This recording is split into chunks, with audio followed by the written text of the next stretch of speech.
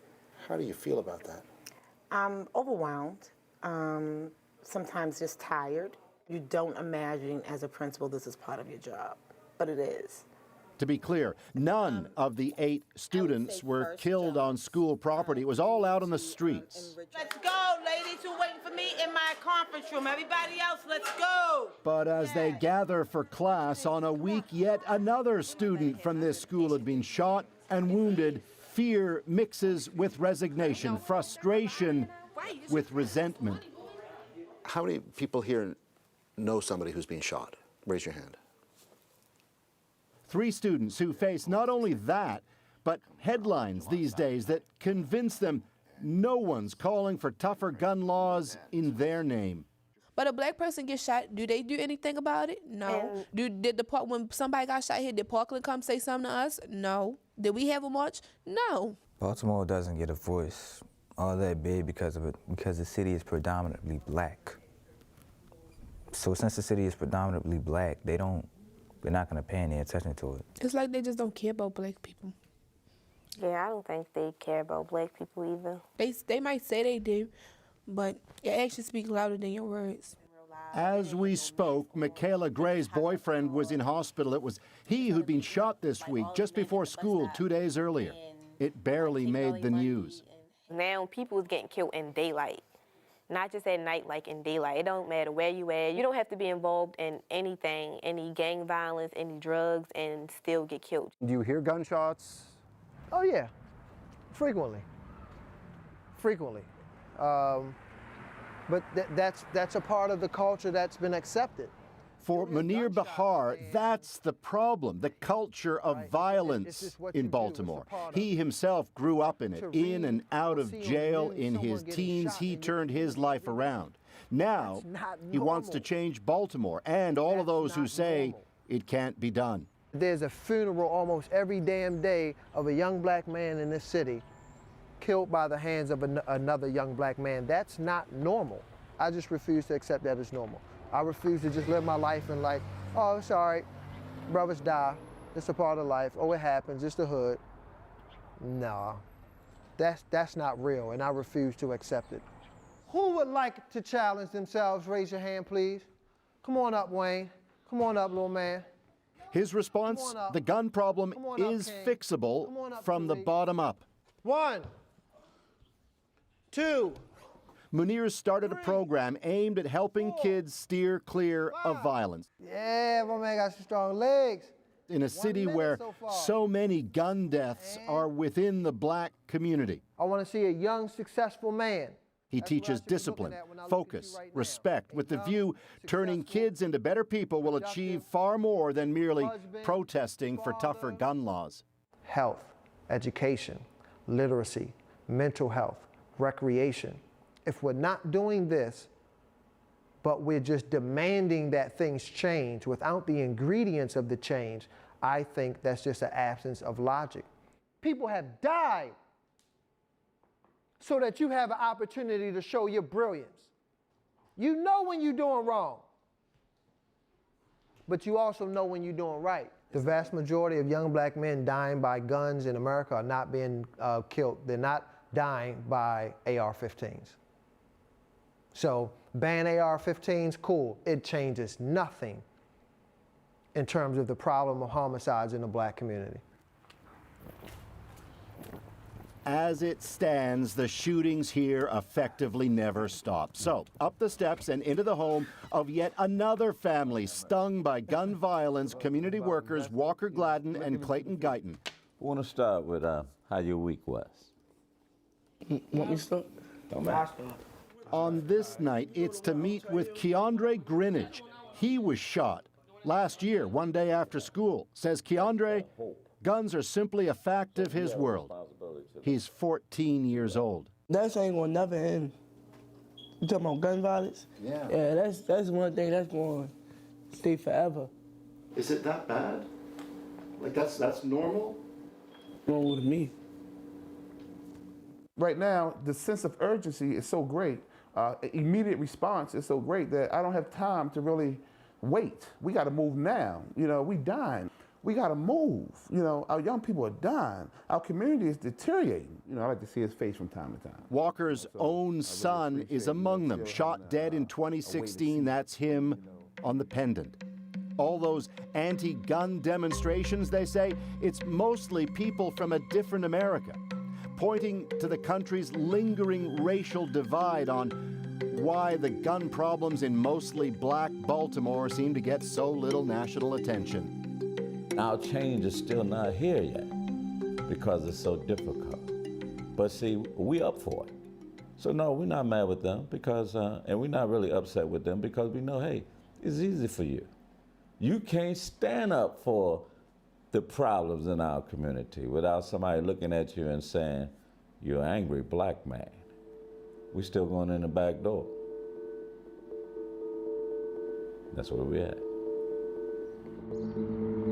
So what is the way forward in a city with so many gun deaths week after week? You can march all you want. You can march every day for hours asking for justice and for your voice to be heard.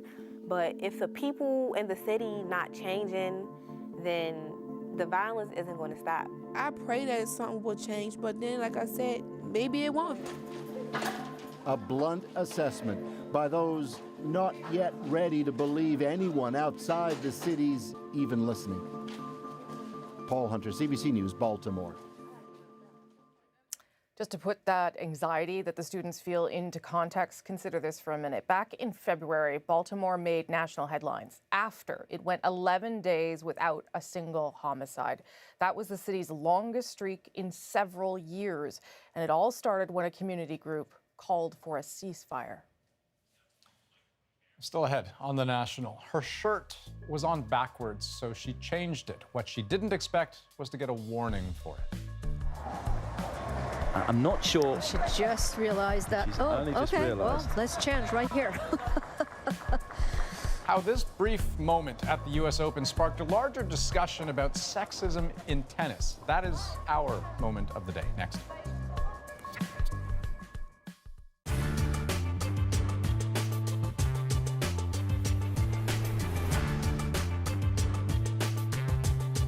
The Paradise Papers are the latest document leak to reveal how thousands of Canadians keep money offshore and how this problem is growing. Now, other leaks have shown how the wealthy use tax havens to avoid paying taxes. What this one shows is the extent to which Canada has become a major player in this game. So, what are tax havens and why are they a particular problem for Canada? Here's a quick run through on how they help people avoid paying tax. If you want to move your money abroad, you have to have someone set up a company or a trust.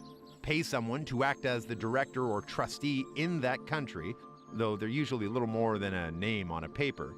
Then you can start to move your money into an account. And while your money's offshore, it can grow, and there are ways to put off having to pay any taxes on it here in Canada, and it's all perfectly legal. There's a lot of places you can choose to do this. There are more than 60 tax havens around the world, including Switzerland, Liechtenstein, Guernsey, and a lot of tiny islands in the Caribbean. Because in addition to sandy beaches, places like Bermuda, the Cayman Islands, the British Virgin Islands, they all have very, very attractive tax deals with Canada. Canada doesn't officially track the amount of money that's parked offshore, but there's an estimated $250 billion in Canadian money in tax havens, and that's just the money that's there legally. And all that money is costing Canadian taxpayers a lot. A conservative estimate suggests that Canada loses about $6 billion in tax revenue every year because of tax havens.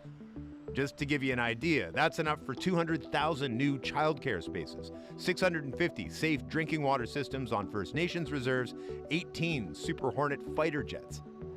To be clear, that's money that could be coming to Canada in taxes if it wasn't so easy to avoid paying those taxes by keeping it offshore. But it's not always done legally. Because these tax havens have very strict secrecy laws, those laws can be used for illicit ends. Which is why they can be used to launder money, hide money from, say, your spouse, or conceal illegal activities, because it can be hard to tell what money's yours and where it came from. So, why hasn't Canada cracked down on the rules that allow this to happen? Good question. Some politicians have tried to make the rules tougher, but instead of cracking down, Canada's made it in some ways easier to avoid tax this way. Since 2009, Ottawa has signed deals with 24 tax havens, including the Cayman Islands, Liechtenstein, and the Isle of Man. These deals are designed to compel those countries to share more information about Canadians who have accounts and money there, so less secrecy. But in exchange, they actually make it easier for Canadian companies to set up there and bring home the profits tax-free. And you're probably not surprised to know, since those deals were first put in place, the use of tax havens has exploded.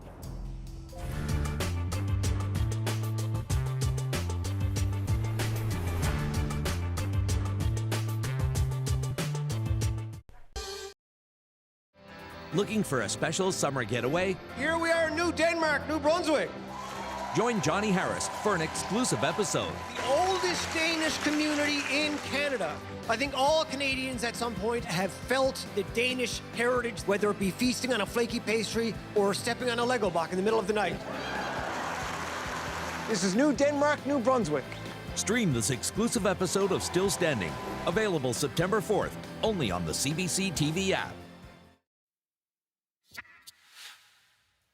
It's the dog days of summer, and in New York, where the U.S. Open is taking place, temperatures are scorching and the humidity overbearing.